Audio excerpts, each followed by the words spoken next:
Hi guys, I'm Mari. I'm here at the Sioux Museum with Katie. She's behind the camera today. And we're gonna do another unboxing, and this time we're gonna talk about history of photography. Okay.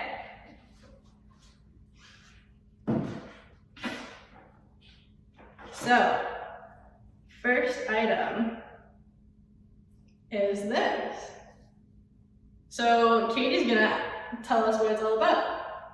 Yeah, so the reason that we're doing this, of course, Mari, is because there's a photo exhibit in the Durham Gallery on for the rest of the year. And what you're holding is one of the earliest types of photographs that were commercially available. Do you know what that is called? No, I do not. So what you're holding is actually a daguerreotype. Named after the guy that kind of figured out that process, Louis Daguerre. And to go a little bit before that, you and I were talking earlier about, okay, what was like the earliest camera? What was like the earliest photograph? And we were talking about how photograph, that word, is Latin for light drawing. And we were talking about camera obscuras. So do you remember what camera obscura is? I know a little bit. So I know that there is a lens that's concaved and it reflects the image in reverse. Well, not in reverse, upside down. And I know that there's a little pinhole that the light comes through to capture the photo. Am I correct?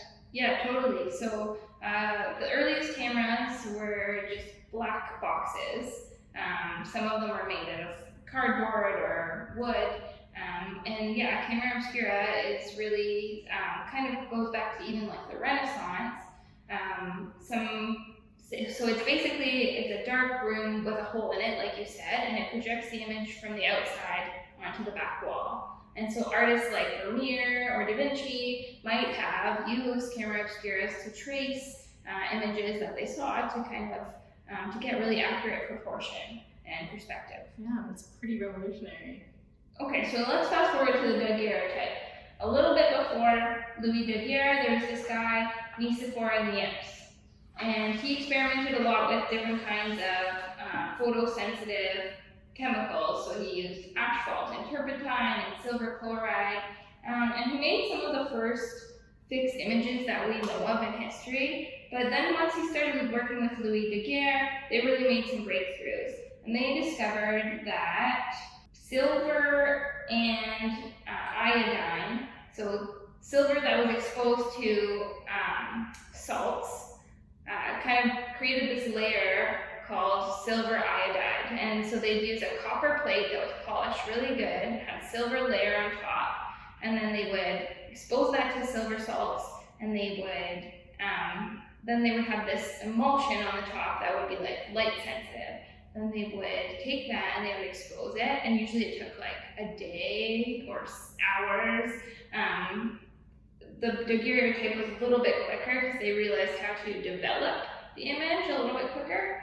But so yeah, what you have there is exactly what I just mentioned. So it's like a silver plate on top of copper, and it is it was really the first commercially successful photo process. So millions of daguerreotypes were made, but I was really excited when I found those in our archive because I've never seen one in person. It's amazing.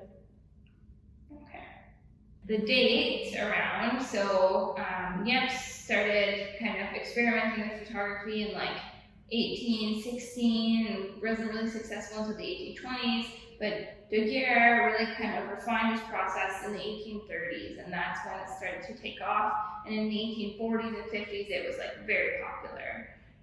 So you can kind of imagine what it'd be like to live in a world without photography, and then all of a sudden this like thing is like taking over a technological revolution.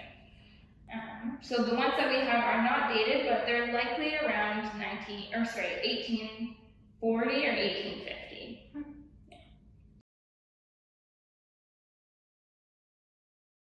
So that's an ambrotype, and they actually were what replaced daguerreotypes.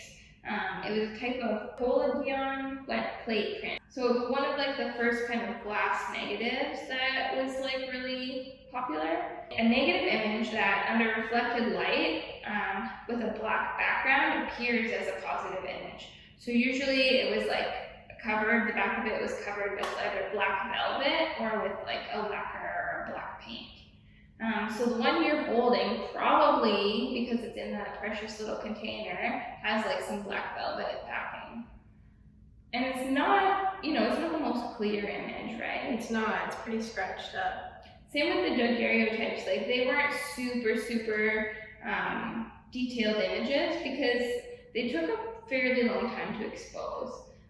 So if you had somebody sitting there for a minute, of course they sit and they move a little bit, and so the exposure will be a little bit softer, the final picture.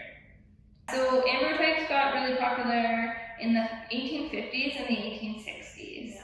So yeah, we're kind of moving along in time here. And these were a lot less expensive to make because they didn't rely on silver and copper plating, and they were a lot quicker as well.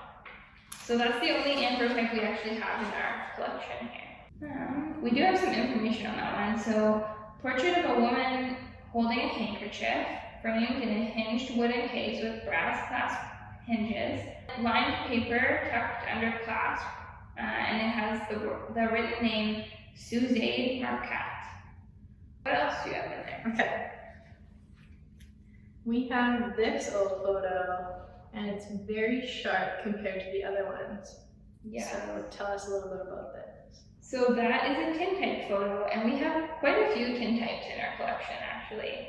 The tintype process, also known as ferrotype, was popular in the 1860s and the 1870s. The tintype's a positive image printed on a thin sheet of metal coated with lacquer or enamel that was the support for the photo emulsion, and then those could be photographed or exposed to light, and then developed and fixed in just a few minutes. So you can see why it got pretty popular, and the image is a lot sharper as well. So I think the one that you are holding is, it could be, yes, it's Louise Taylor, and then it has in brackets Dyke. So I think we have another one in our collection, Emma Dyke, and this one is Catherine Dyke and Morris Dyke. Is there more than one person in there? There's 3 people. Okay, so yeah, it's Louise Taylor, and then in brackets Dyke, Catherine Dyke and Morris Dyke, and that would be circa 1880.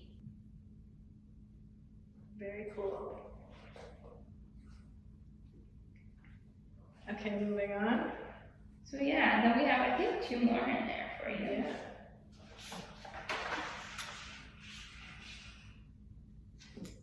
Wow, very cool. So this is a negative, right? That is a negative. So that's a glass plate negative, kind of what it looks like, right? Yep.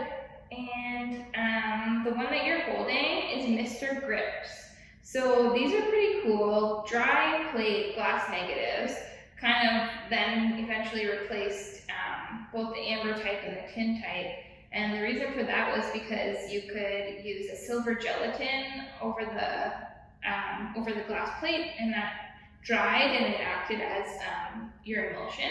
And then they could be stored in a light-proof container, and they could be brought somewhere, exposed, and then stored again until you had time to develop them. So it was like a pretty practical thing at the time. And those were popular really at the turn of the century into the 1920s. So the one that you're holding is from about 1912. And it's also pretty cool because it was taken at New York Studio, which is one of the first photo studios that we had here in Sault Ste. Marie. It was found in the second floor of the Global Travel Business on Queen Street after a fire. So somehow they survived. We have quite a few of them. New York Studio is also mentioned in our exhibit downstairs. Okay, last item in our box today. Wow, that one's in a little bit rougher shape, eh? Yeah, it's a little bit more yellow on the edges. Now that one is also a collection from the New York studio from one of the pieces that we got from that fire. So that one's also circa 1912, and I believe that's also Mr. Grips. And yeah, I wonder if perhaps the fire itself might have caused some of that yellowing damage. I'm not sure, but it's pretty cool. Awesome. Well, thank you so much, Katie, for teaching us some fun facts and exploring in our own archives today.